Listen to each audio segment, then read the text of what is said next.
Ассалаумағалейкум достар, баршаңызға жақсы көрілім тілейміз. Біз бүгінгі шығарылымда сіздермен бөлісетін жаңалықтардың аңдатпасы мынадай, барынша қысқа шығарылым шығаруға тырысамыз достар. Ендеше экранды бір түртіп лайктеріңізді басып қойсаңыздар, біз бүгінгі шығарылымда бастаймыз достар.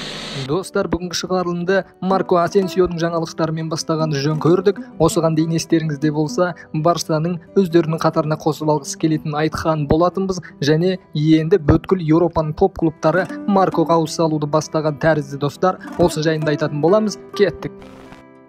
Достар, Марконың базары қыза түсуде. Еуропаның топ клубтары Маркоға таласты бастап кеткен тәрізді қазірдің өзінде достар. Себебі Италия А сериясының топ клубтарының бірі Милан өз қатарына нақты қосып алғысы келетінін жеткізген, және өзінің сұраған жалақысын беруге дайын екендігін нақты айтқан екен достар. Ал АПЛ-ға келетін болсақ, Микел Артета өзі нақты Арсеналға әкелгісі келетінін клубқа жеткізген, және клубтан осы жазда Марко Асенсиоды өз қатарларына қосып алуды сұраған деп хабарлайды АЭС басылымы достар. Достар, бұл да аздық етеді. Францияның басылымдарының айтуына қарағанда, ПСЖ командасы нақты жазда Марко Асенсиоды өз қатарларына қосып алғысы келетінін жеткізген, және жылына 12 миллион еуроға дейін жалақы бере аламыз. Марко, сен ойлан, біздің қатарға келсең өкінбейсің, біз саған негізгі құрамнан орынды бетондап тұрып береміз деп нақты өздерінің ұсыныстарын айтып жатыр екен достар.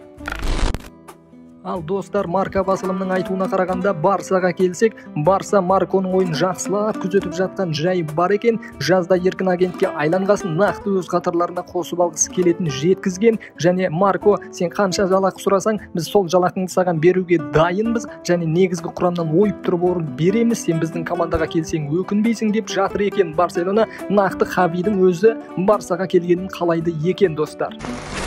Ал Реалға келетін болсақ достар, Марконы 2027 жылы жазға дейін өздерінің қатарында алып қалғысы келетінін нақты жеткізген, және жылына 4,5-4,7 миллион еуро жалақымен жақсы келісімшарт ұсынып, Марконың столының үстіне қойған дейді достар. Ал Марко болса, Реалдан 6 миллионның үстінде жалақы алғысы келетінін нақты жеткізген, және осы келісімшартынан бас тартатындығын нақты айтып жеткізген дейді Марка басылымының айтуына қарағанда достар. Ал сіздер қалай ойлайсыздар? Өз ойларыңызды комментарийге жазып кетіңіздер. Менің ойымша достар, Реалда қалғаны әрине жақсы болар еді. Реалға керекті ойыншы. Реалда Маркоға 6 миллионның үстінде жалақы берсе болады деп өз басым ойлаймын достар. Егер басқа клубқа кететіндей болып жатса, менің ойымша достар, Арсеналға келсе өте керемет болатын еді. Тағы да айтамын достар, өз ойыңды төменге жазып кет. Ал достар, Мессидің жаңалықтарына келетін болсақ, Франция басылымдарының айтуынша, алдағы 2-3 ойынды Месси жарақаттарына байланысты өткізіп алады екен. Естеріңізде болса, Франция кубогінде Алекс Санчес бастаған Марсельге ұттырған болатын, содан кейін жарақат алыпты, 2-3 ойынға шықпайды дейді. Ал енді ПСЖ болса, Чемпиондар лигасының бірінші турында Баварияға қарсы ойынға шығуына бар үмітпен қарап отқан екен достар. Менің ойымша достар, Месси ПСЖ-да өзінің көшбасшылық қабілетін жоғалтып бара жатқан тәрізді.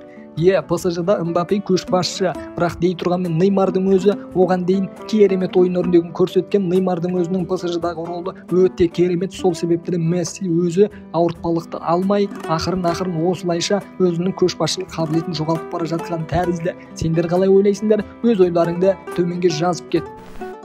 Ал достар, келесі жаңалығымыз 2022 жылғы Азияның Еуропада ойнайтын ең мықты ойыншысы, ең мықты шабуылшысы деп кореялық Сон Химин табылған екен достар. Естеріңізде болса, осыдан 8 жыл бұрын осы жүлде ойнап табылған болатын, және соңғы 6 жыл бойы қатарынан осы жүлдені өз еншісіне Сон Химин байлап келе жатқан болатын достар. Енді менің ойымша, Азияның Еуропада ойнайтын көзге көрінетін жалғыз ойыншысы осы әрине Сон Химин деп ойлаймын достар. Өз ойыңды комментарийге жазып кет. Осы жүлдеге Сон Химин шынымен де лайық па? Сон Химин қандай ойыншы? Өз ойыңды комментарийге жазып кет достар.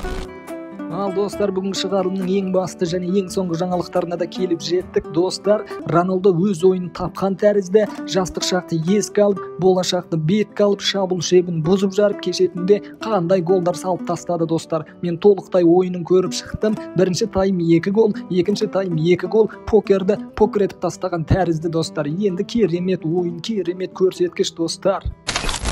Рекордчы Роналдоның жаңалықтарын әрмен қарай жалғап кетейік. Мен білмеймін, осы жігітті рекордты ол емес, рекорд осының өзінің қуатын тәрізді достар. Өз ойыңды комментарийға жазып кет, ал біз әрмен қарай жалғайық. Клубтар арасында Роналдо 503 голын соқты достар. Реал Мадридте 311 мәрте гол соқты, Манчестер Юнайтедте 103 мәрте гол соқты, Ювентуста 83 мәрте гол соқты, Спортникта болса достар 4 мәрте гол соққан болатын. Ал енді кешетінде Әл-Насырдың құрамасымен 5 гол соғып тастады. Жалпы бұл әзірге көрсеткіші, әлі алдыда қаншама жаңалықтар, қаншама рекордтар жасайтынын бір Құдайдың өзі біледі достар. Ал біз Роналдоға тек қана жақсылық тілейміз, Еуропаға тезірек оралуын тілейміз, осы ойын деңгейінен түспесе екен деп тілейміз. Достар, өз ойыңды комментарийге жазып кет.